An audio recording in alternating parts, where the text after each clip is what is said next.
Oke, pagi ini kita akan belajar tentang kebenaran firman Tuhan.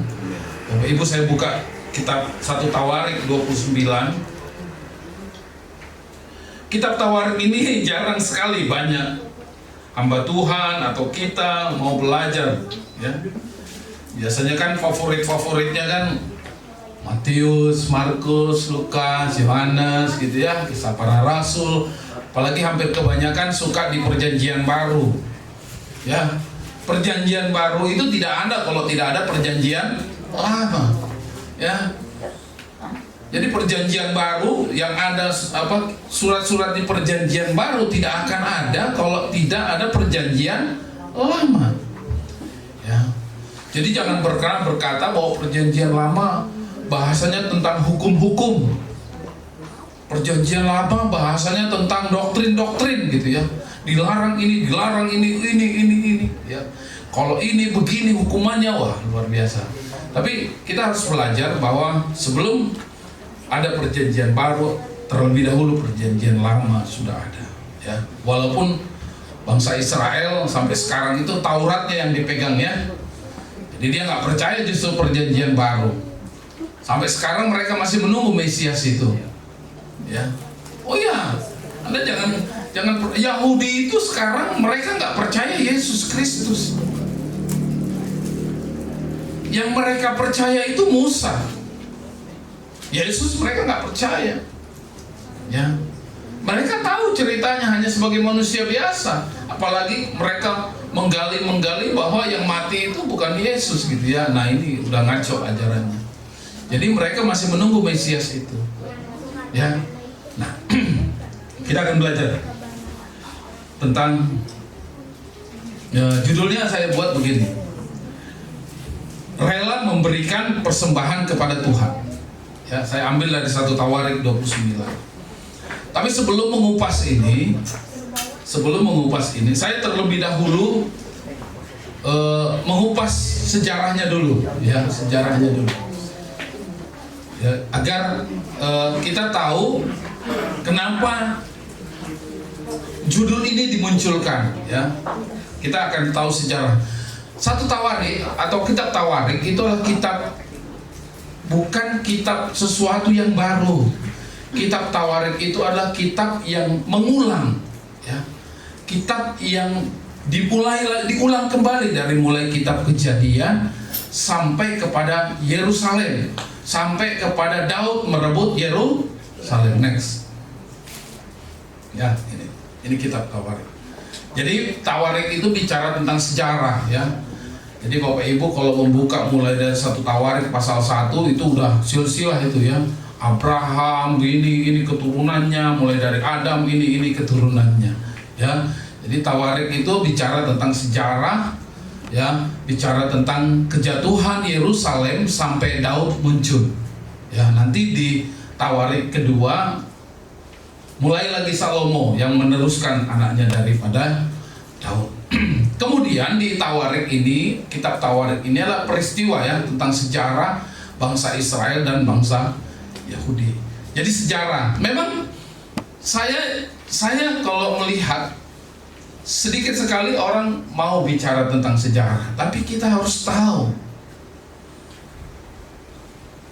Istri saya waktu sebelum mengenal saya sebagai suami tercintanya, ya betul ya.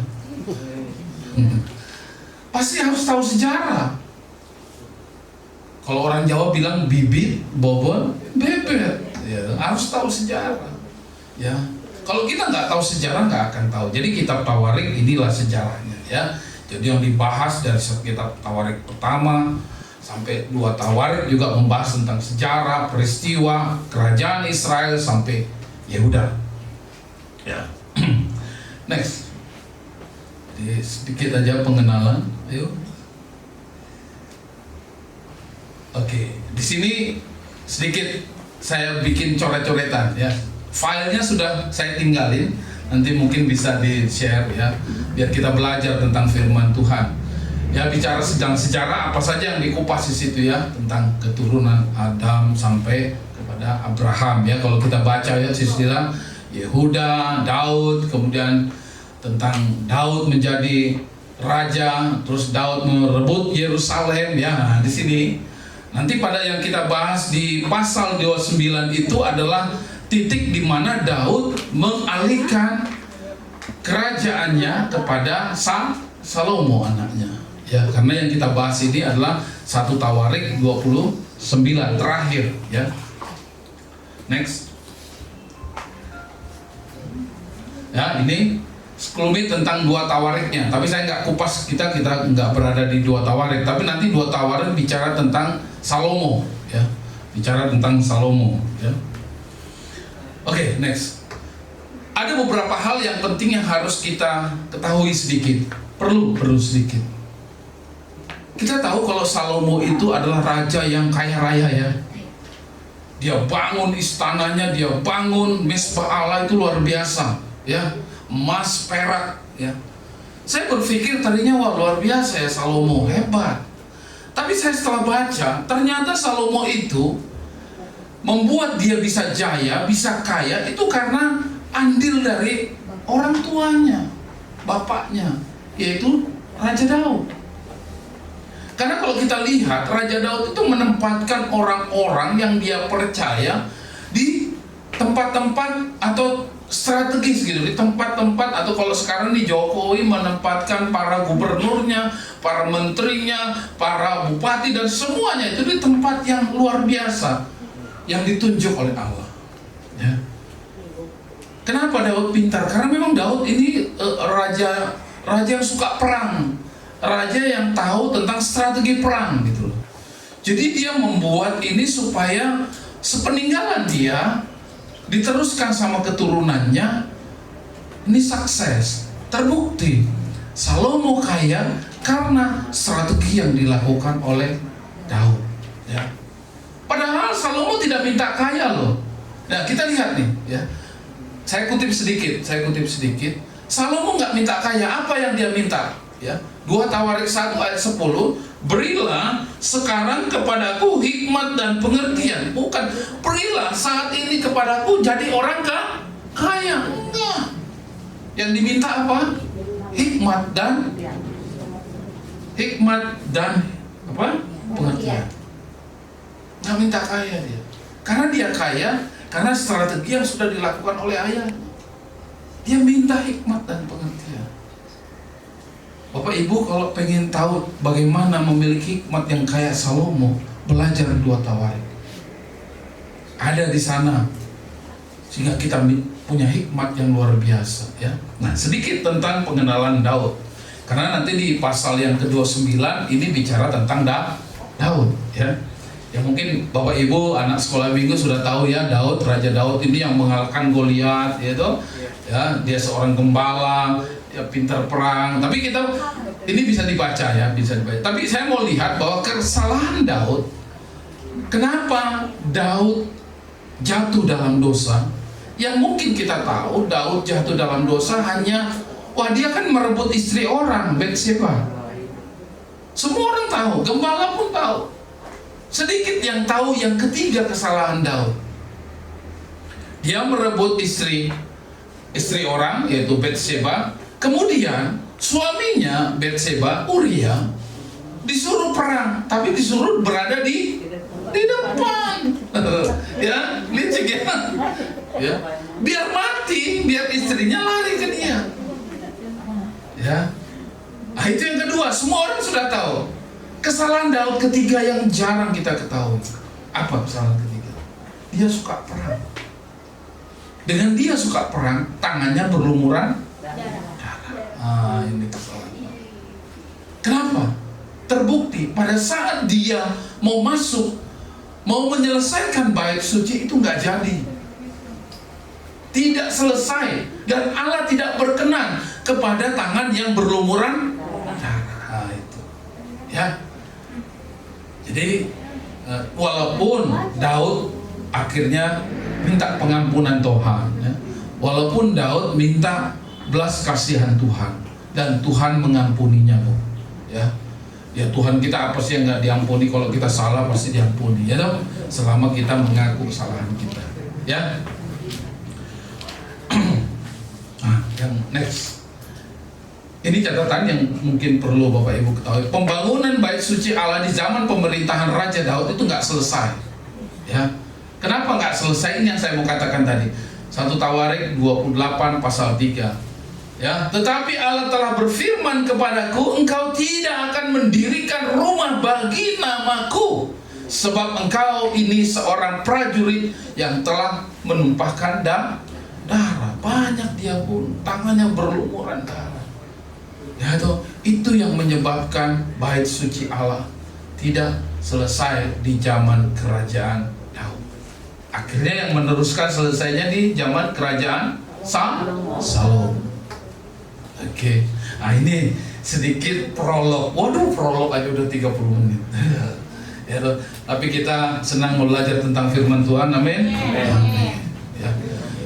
Saya sebenarnya gini loh. Saya coba menemukan cara saya membawakan firman Tuhan. Saya lihat ada beberapa hamba-hamba Tuhan nggak perlu lihat Alkitab, nggak perlu lihat, dia pintar sekali ngomong. Tapi banyak loh jemaatnya, banyak duit, jarang buka Alkitab malah. Ya. Tapi dia memotivasi. Saya cuma bilang, firman Tuhan itu bukan hanya isinya motivasi. Firman Tuhan itu betul-betul firman. Sandarannya firman. Gitu. Makanya saya selalu berkata, biarlah saya jadi seperti Tuhan yang jadikan saya. Saya belajar tentang firman, harus firman, berpatokan kepada firman. Kenapa ini begini. Ya. Amin. Amin. Oke, kita akan masuk kepada topiknya. Next.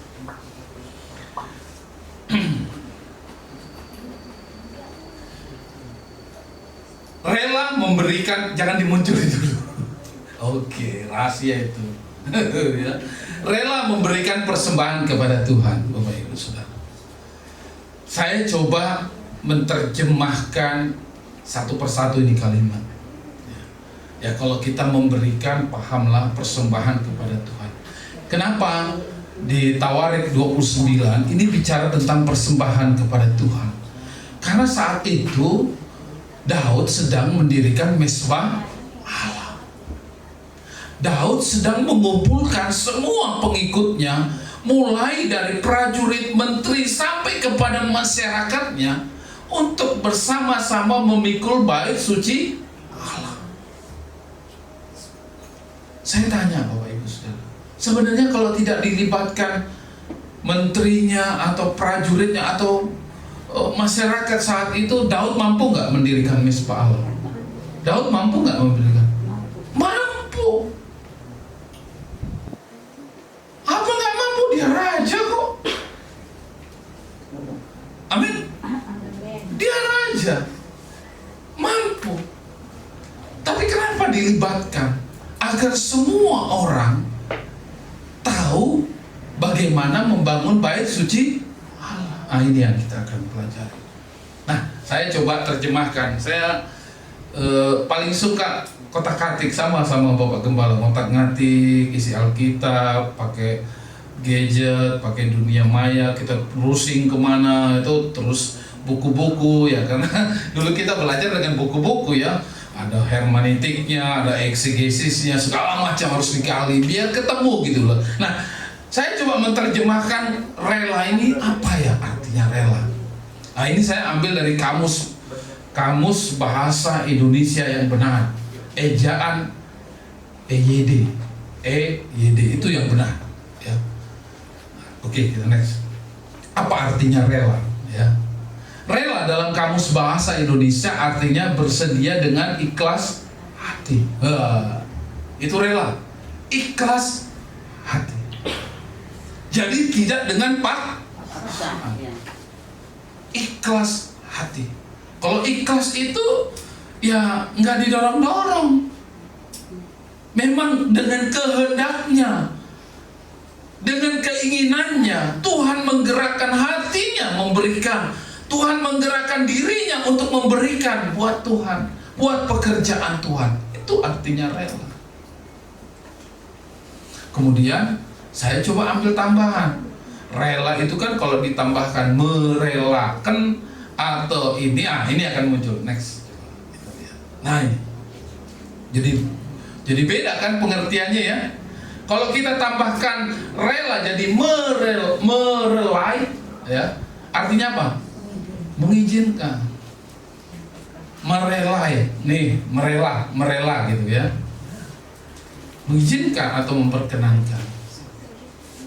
Atau ada lagi awalan M dan akhiran kan, merelakan, memberi dengan ikhlas hati atau melepas. Ada lagi pengertian rela ini, kerelaan, kesediaan dan berkenan. Ada lagi serelanya, ini beda lagi. Ya udahlah, kamu kasih serelanya lah gitu. Kalau serelanya itu sesukanya, lo suka-suka lu lah. Di dompet ada warna yang sering rajin ke rumah Tuhan itu warna apa ya? Kalau yang warna merah disembunyikan dulu di rumah. Ke rumah Tuhan bawa yang warna biru. Serelanya, sesukanya. Tapi pada pagi hari ini saya tidak mengambil ini, yang saya pakai aslinya. Tidak pakai awalan dan tidak pakai akhiran. Rela. Sudah, gak ada kalimat lain. Rela. Nah, pengertiannya apa dalam bahasa Indonesia? Rela itu ikhlas hati. Amin? Amin. Jadi Bapak Ibu, Saudara, kalau misalkan ada sesuatu, ayo kita berkumpul buat pekerjaan Tuhan. Ayo kita sebentar lagi mau Natal. Ayo ini harus rela. Saya betul-betul melihat Pak Frank ini luar biasa. Kalau beberapa gembala-gembala yang saya perhatikan, mereka rata-rata betul-betul mendirikan mesbah Allah itu dari penerus keluarga. Ya kalau udah jadi penerus mah enak. Ya. HKBP ya. Ya tinggal ditempatkan gitu ya. 5 tahun masa periodenya pindahin gitu ya. Gereja-gereja karismatik itu betul-betul mempelopori dari nol. Saya sih juga punya kerinduan gitu loh. Saya cuma bilang sama Tuhan, saya tuh usia saya udah mau kepala 5 Tuhan. Masih layak nggak saya memimpin atau mendirikan mesbah Allah? Ya kan? Nanti dulu tuh. Usia 50 gitu ya. Tapi saya bilang sama Tuhan, saya nggak mau mengukur ukuran manusiawi, ya kan? Saya serahkan sama Tuhan. Saya diskusi sama istri, gimana kita kalau membuat ministry, atau bila perlu cabang dari Siloam Family ada di mana gitu. Karena Siloam Family itu juga namanya juga udah oke kan? Kita tinggal bikin cabang di BSD atau Bintaro, ya kan ini pusat, ya kan? Saya sedang bergumul sama Tuhan. Ya, kenapa enggak jadikan bangsa murid kemana saja?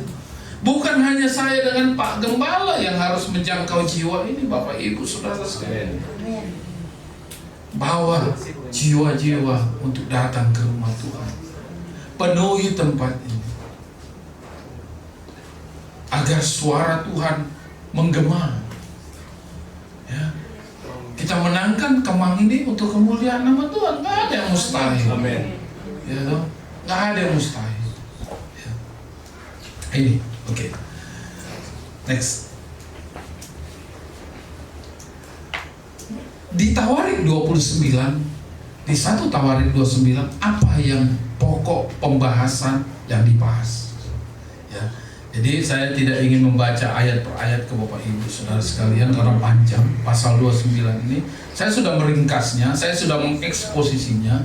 Apa yang dibahas di dalam 1 Tawarik 29. Satu, itu tentang sumbangan untuk membangun bait suci Allah. Coba perhatikan, baca yang nomor 1. Yang dilibatkan siapa saja? Raja, pembesar. Terakhir, rakyat biasa. Kira-kira kalau Bapak Gembala ingin bangun gereja ini kekuatan dengan Bapak Gembala, kira-kira bisa nggak? Bisa? Belum tentu. Firman Tuhan bilang loh, Bapak Gembala banyak duitnya. Oh, kata siapa? Kok malah saya berkata sih? Bukan, membangun bait suci itu adalah tugas raja, pembesar. Pembesar itu majelis, pembantu gembala, dan jemaat. Jemaat yang mana ini? Kami kan nggak kaya, kami nggak punya duit, cuman motor. Aduh, Bapak Ibu jangan mengatakan kepada apa yang kita miliki. Tuhan bilang, masih ingat cerita janda miskin? Tidak dilihat orang kaya yang memberi. Dari kemiskinannya pun dia bisa memberi buat pekerjaan. Itu yang dilihat Tuhan. Amin. Itu yang dilihat Tuhan. Jadi raja, pembesar dan rakyat biasa. Saya berharap kita semua bergotong royong. Ya, jiwa ditambahkan, gereja diperluas.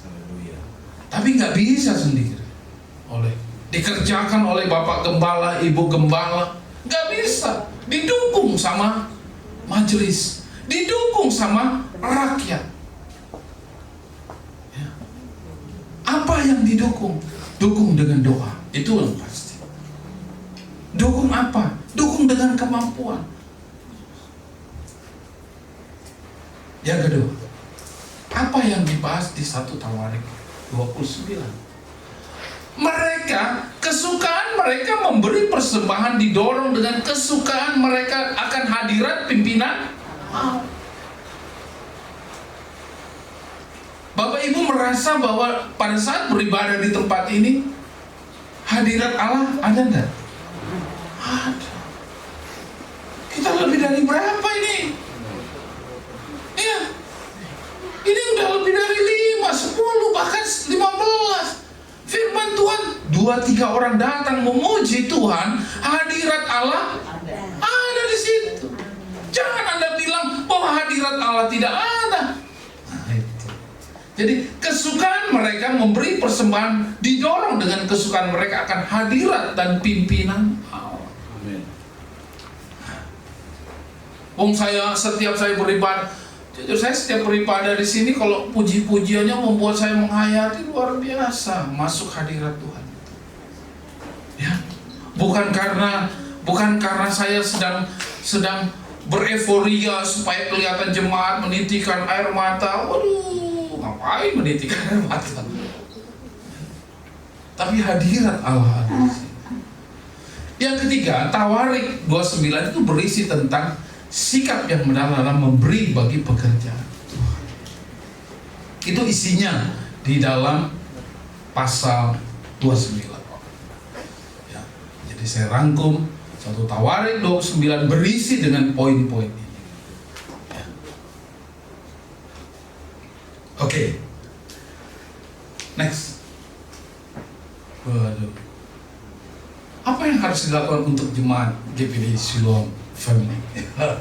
Pakai nama gitu ya. Ya karena saya sebenarnya lagi diundang di Siloam Family. Karena firman Tuhan ini buat kita semua. Amin. Ya, amin saudara. Amin. Kita bawa sesuatu dan jangan nanti pulang dari sini suami tanya, anak tanya, Inang, tadi apa tentang firman Tuhannya? Nggak tahu aku ngomong apa dia. Wah, berarti firman Tuhannya nggak dibawa, betul? Inang, apa yang kau bawa tadi? Apa pujiannya atau apa firman Tuhannya? Enak makanannya. Kebenaran itu ada masakan Manado. Waduh, masakan Manadonya enak daripada firman. Ini luar biasa. Ini enggak di sini, enggak di sini. Di Jemaat Solo waktu saya kebenaran bawa firman, enggak di sini baik-baik. Nanti saya enggak diundang kalau di sini. Oke. Apa yang harus dilakukan kita sebagai jemaat Allah? Jemaat GPDI Siloam Family untuk menggambarkan sikap yang benar dan memberi pekerjaan kerajaan Allah. Menerapkan 1 Tawarik 29, membangun bait suci Allah. Ya, apa yang harus kita lakukan? Yang pertama, kesukaan dan komitmen kepada Allah. Ayat 3 saya baca. Lagi pula oleh karena cintaku kepada rumah Allahku, maka sebagai tambahan pada segala yang telah kusediakan bagi rumah kudus, aku dengan ini memberikan kepada rumah Allahku dari emas. Itu yang dilakukan oleh Daud. Dia memberikan kepada pengerja-pengerjanya dan kepada jemaatnya, kepada masyarakatnya, rakyatnya dalam membangun mezbah Allah. Ayat yang ke-17 saya baca. Aku tahu ya Allahku bahwa engkau adalah pemuji hati, berkenan kepada keikhlasan, maka aku pun mempersembahkan semuanya. Ini saya baca kalimat ini luar biasa Daud. Bagaimana Daud itu mengajarkan kepada jemaatnya, kepada rakyatnya, semuanya itu dengan sukarela dan tulus ikhlas. Saya pernah dapat cerita waktu saya pelayanan di Solo. Ada satu ibu-ibu janda. Karena mungkin dia lihat gerejanya ini masih berpindah-pindah dalam beribadah. Akhirnya dia memberikan rumahnya untuk mezbah Allah. Rumahnya untuk mezbah Allah diberikan sama Bapak Gembala. Saya berikan rumah saya, dirikan mezbah Allah. Saya akan pindah ke anak saya dan ini sertifikat rumahnya. Bangun mezbah Allah. Dia berikan keseluruhan miliknya untuk pekerjaan Tuhan. Dan dia nggak mau apa-apa. Dia pergi ke rumah anaknya, dia ikut di rumah anaknya. Walaupun anaknya nggak ada yang setuju, tapi karena rumah itu atas nama dia sendiri, ibu ini, dia berikan buat mezbah Allah. Didirikanlah gereja di tempat. Walaupun penuh dengan izin-izinnya, tapi minimum tanah dan bangunan tinggal direnovasi. Karena gereja itu tadinya berpindah-pindah, jadi kayak rumah ke rumah, ibadahnya pindah-pindah. Karena gembalanya belum mampu. Gembala mengajak jemaatnya, Tuhan ketuk hati seorang janda. Luar biasa. Nah ini yang dikatakan di pasal 17. Ya, dia berikan semuanya untuk pekerjaan Tuhan dengan tulus ikhlas. Amin. Amin. Yang kedua, apa yang harus kita lakukan? Jemaat Siloam, kesediaan untuk mempersembahkan diri dan milik kita kepada Allah. Saya masih muda, saya belum kerja, saya belum punya penghasilan. Mempersembahkan kepada pekerjaan Tuhan bukan hanya dengan tenagamu, pikiranmu, berikan buat Tuhan. Engkau muda, belum punya penghasilan, berikan hatimu untuk pekerjaan, bantu pekerjaan Tuhan. Itu kesediaan mempersembahkan milik kita kepada Allah. Milik itu bukan hanya harus berupa uang. Anak muda yang belum bekerja, berikan hatimu kepada Tuhan, bantu pekerjaan Tuhan. Bila perlu, harus, misalkan ini saya lihat pemudanya ada beberapa, bikin kebaktian pemuda, bikin kebaktian remaja. Dimulai dari mana?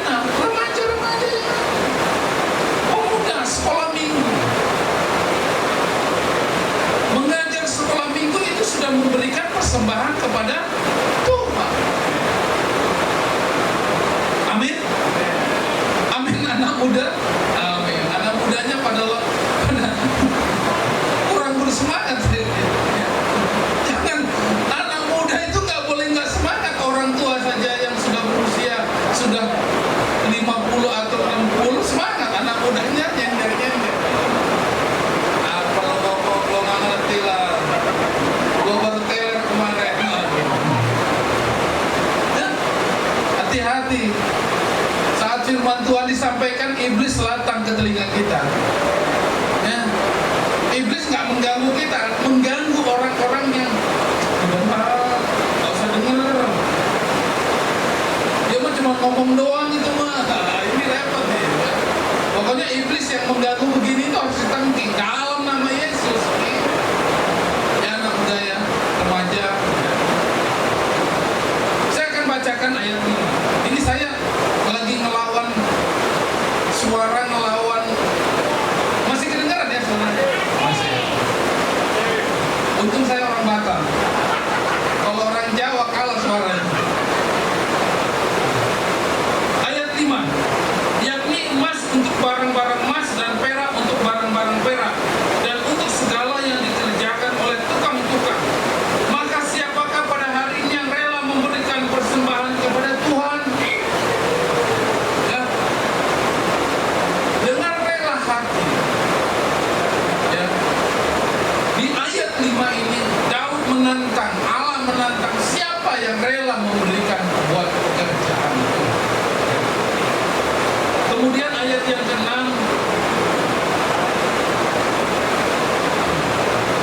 lalu para kepala puak itu suku, dan para kepala suku Israel, dan para kepala pasukan 1000 dan pasukan 100, dan para pemimpin pekerjaan untuk raja menyatakan kerelaan, dilibatkan untuk membantu pekerjaan itu.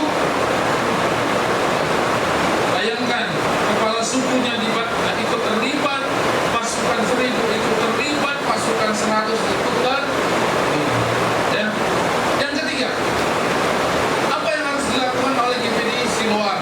Kita jemaat GPDI Siloam, sukacita yang timbul dari memberi dengan suka rela. Sekali lagi, dengan suka rela. Ya. Itu ada di pasal yang ke-9. Saya bacakan untuk Bapak Ibu Saudara sekalian. Bangsa itu bersukacita karena kerelaan mereka masing-masing, sebab dengan tulus hati mereka memberikan persembahan sukarela kepada Tuhan. Juga Raja Daud dengan bersukacita. Ya. Jadi memberi dengan sukacita. Ya. Rela, tulus, ikhlas. Yang keempat, pengakuan bahwa apa yang kita peroleh berasal dari Allah. Bapak Ibu Saudara sekalian, terkadang manusia kalau sudah kena cobaan, dia baru ingat Tuhan. Ya. Baru ingat Tuhan. Ada satu cerita yang saya pernah dengar dari pelayanan kami. Jemaat ini kaya, tapi waktu memberi buat bantu pekerjaan Tuhan, dia kayaknya berat sekali. Satu saat dia kena musibah, ya, sampai dia masuk ruang ICU, kena kanker hati. Bayangkan, kanker hati sudah stadium 4. Nafasnya itu sudah pakai oksigen. Bayangkan, saya nggak lihat peralatan yang lain. Saya mau lihat peralatan yang namanya oksigen. Dan oksigen itu kan udara, toh. Bisa kita bayangkan, kita sekarang bisa bernapas ini karena kemuliaan Tuhan, betul? Coba bayangkan orang yang ada di ICU, dia butuh oksigen. Satu tabung itu harganya lumayan loh. Tabung yang segini, dia hirup. Saya sempat tanya sama dokter, kenapa si bapak ini dikasih tabung? Dia perlu udara, menghirup udara oksigen karena nafasnya susah. Saya membayangkan kalau misalkan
firman Tuhan siang hari ini dengan satu cerita.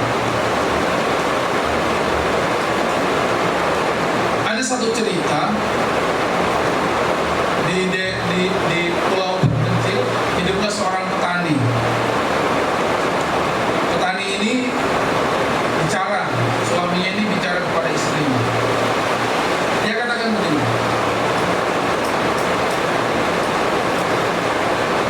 Mae atau Yayang, ya. Kalau istri kan bebas ya. Kalau saya panggil istri saya ini nggak boleh panggil nama, selalu saya panggil sayang. Tapi saya singkat, biar nggak terkesan kayak ABG. Saya panggil Yang. Dari dulu kita gitu. Ya, saya bilang, Mae, ya saya pakai bahasa Jawa, Mae.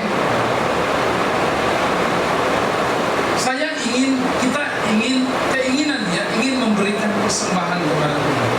Petani ini punya keinginan ingin memberi buat pekerjaan. Jadi dia minta izin istrinya, kalau kita ada rezeki kita berikan buat pekerjaan Tuhan. Kebenaran petani ini memiliki ternak. Mereka memiliki seekor sapi yang mana betinanya sedang mengandung. Dan beberapa minggu ke depan dia akan melahirkan anak sapi. Kemudian suami istri ini bilang, waktu mengelus perut betina sapi, dia bilang, kalau nanti anak sapi ini lahir kemudian besar, kita persembahkan sapi ini buat pekerjaan Tuhan. Itu ikrarnya. Ya. Jadi kalau nanti lahir anak sapi ini kemudian besar, kita berikan anak sapi ini buat pekerjaan Tuhan. Singkat cerita, lahirlah anak sapi ini. Tapi kaget, waktu lahir ternyata betina sapi ini melahirkan 2 sapi. 2. Biasanya kan 1 ya. 2 lahir anaknya. Kaget. Ya, 2. Wah, mereka bersyukur karena 2 anak sapi lahir. Kemudian suami istri ini berunding sama istrinya. Mae, nanti kita kasih buat Tuhan yang mana nih? Ingat ya, tadi bahasanya kalau anak sapi lahir, kita kasih buat pekerjaan. Alhasil anak sapinya lahir 2. Dia ngomong sama istri, nanti kita kasih yang mana ya buat Tuhan? Kemudian istrinya bilang begini, nanti ajalah kalau sudah besar. Kalau nanti sudah agak besar kita jual agak mahal. Bener juga sih. Oh, masa anak sapi masih kecil dijual kan juga murah harganya ya. Udah agak besar ya, remaja atau pemuda lah gitu ya, pasti mahal harganya. Oke, setuju. Singkat cerita, sapi ini jadi besar. Dua-duanya besar. Tapi di masa itu terjadilah satu serangan penyakit hama kepada hewan. Dari 2 sapi ini mati 1. Mati 1, tinggal 1. Mati 1. Waktu mati 1, si petani ini datang ke kandang sapi. Bingung dia, kok mati ya? Wah, akhirnya dia kasih kabar sama istrinya, Mae, sapi Tuhan mati. Hah? Mae, sapi Tuhan mati 1. Istrinya bingung. Loh, sejak kapan kamu tentukan mana yang buat Tuhan, mana yang bukan buat Tuhan? Ini manusia kalau sudah diberkati begini nih. Oh, kamu bisa tentukan kalau itu sapi Tuhan? Iya, waktu saya lihat sapi itu menjelang sudah mati, saya bilang, ini sapi Tuhan.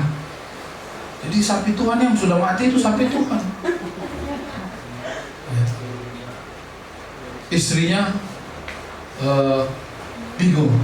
Ya, tapi karena dia istri, tunduk sama suami. Oh, berarti Pak E sudah menentukan yang mati itu sapi Tuhan. Berarti yang hidup sapi siapa? Ya ini sapi Tuhan yang mati. Loh, itu nggak diberikan sama Tuhan? Ya enggak, kan kita sudah tentukan. Hanya satu buat Tuhan. Seringkali kita melakukan seperti ini. Seringkali kita selalu menakar-nakar mana buat Tuhan.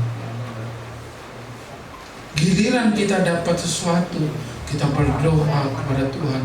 Tuhan Yesus, kalau saya diberkati pekerjaan saya akan berikan sesuatu buat pekerjaan. Tuhan kasih bonus gede. Pada saat itu Anda jual rumah, dapat bonus. Bukan hanya 2,5%. Pemilik rumah kasih 15%. Dapat gede. Sampai rumah bingung naruh di uangnya, ditaruh di kasut, mana buat Tuhan. Kan saya minta 2,5, dikasih 15%. Seringkali. Makanya jangan heran, banyak yang ke gereja rajin ini justru yang uang bukan warna merah, warna biru. Warna bagusnya ditaruh di rumah. Ini nggak di sini, di Solo.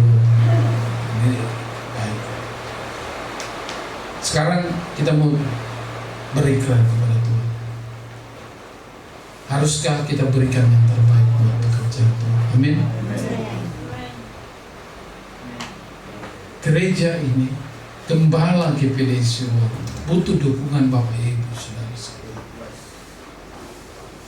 Sekali lagi, ini nggak ada pesan-pesan dari gembala yang nyusahin gua, enggak. Demi Tuhan nggak ada. Tuhan yang suruh saya bawakan ini. Saya dengan istri hidup dengan iman. Kami nggak pernah sedikit pun tidak membantu pekerjaan Tuhan. Anak saya, kalau yang sekarang itu 3. Di Jogja anak saya ada 23 orang yang harus setiap bulan kami bantu pembiayaan uang sekolah mereka. Karena kita punya yayasan Garam Dunia di sana. Yayasan Garam Dunia ini adalah anak-anak yang dikirim dari Mentawai ke Jogja, yang mereka putus sekolah. Jadi di Mentawai sana yang terpencil untuk mereka masuk sekolah SMA itu mereka harus masuk Muslim. Ya katanya. Kalau Kristen susah, harus Muslim. Nah, maka orang-orang tua mereka ngirim ke kita. Ya, ngirim, kita didik dan kita biayai. 23 orang. Pandemi COVID ini sudah sejak bulan Februari. Saya sama istri bilang, luar biasa pencobaan Tuhan kepada kita. Betul. Bisnis saya juga lagi nggak bagus. Pekerjaan saya juga terimbas dengan pandemi COVID. Ya, tapi apa yang sudah kita ikrarkan tetap kita beri kepada Tuhan. Terkadang uang yang kita terima, gimana ini? Prioritaskan kepada anak-anak yang kita sudah dukung pendidikan. Apakah saya dan saudara mau seperti itu? Apa yang kita miliki untuk membantu pekerjaan itu? Amin, saudara. Amin. Kita tunduk.